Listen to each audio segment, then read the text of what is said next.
Okay, so yeah, I'm Michael. I'm a graduate student at the College of Ed. I study international education.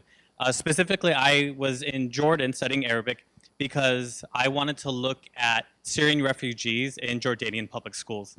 And I just wanted to know from the teacher standpoint, what is that like on a daily basis? What is going on? We have a lot of research and a lot of literature already out there about that, but from the teacher, tell me. So, and I was funded by Boren, if you guys know that, Boren. So definitely check it out if you don't know it. Um, but before I continue, I want to ask you a question.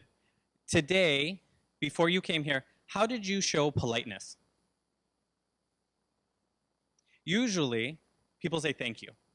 In Arabic, the translation for thank you is shukran. Remember that. I'll ask you later. Um, and it's funny because when Americans go to Jordan or when they learn to speak Arabic, they say shukran a lot. I had a friend, he would ask, why do Americans always say thank you? Why are they always saying shukran? I see them get on the bus and they tell the bus driver shukran. They get off the bus, they tell the bus driver shukran.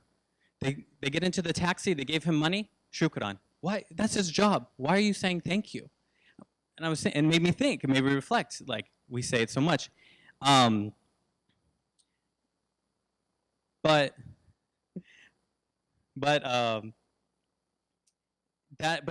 knowing the translation for that is not sufficient. Okay, in Arabic there are many different ways and many different like sentences to express politeness.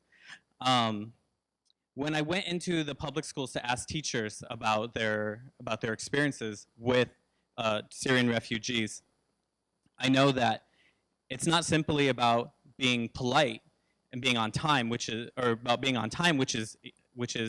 related to being polite, but actually it's about having a good ear and just listening to what people have to say. So before I did my interviews, I sat down with the people and I said, how are you? How is everything? How's your health? How's your family? All these questions that seem like small talk, but are actually really important. And so in a region where the American military has had a very heavy hand, they were very suspicious of me. But in order to just show and to try to be as transparent as possible, I just showed that I had the cultural knowledge, not just knowing what the translation for thank you was, shukran, but to also know how to use that, how to actually show politeness. One last anecdotal story that I want to tell you guys is I come from the southwest of the United States, and we do this, a head nod to like acknowledgement or like a yes. So where I would go in Amman, in the capital in Jordan, I would take the bus and people would just shout at you, they Zarqa, Zarqa, Zarqa, Zarqa, you know, and that's the name of the city. So and then you just follow that guy.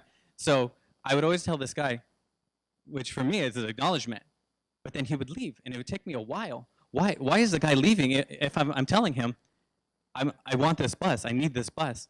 But I find out after learning language, this in Jordanian Arabic means no.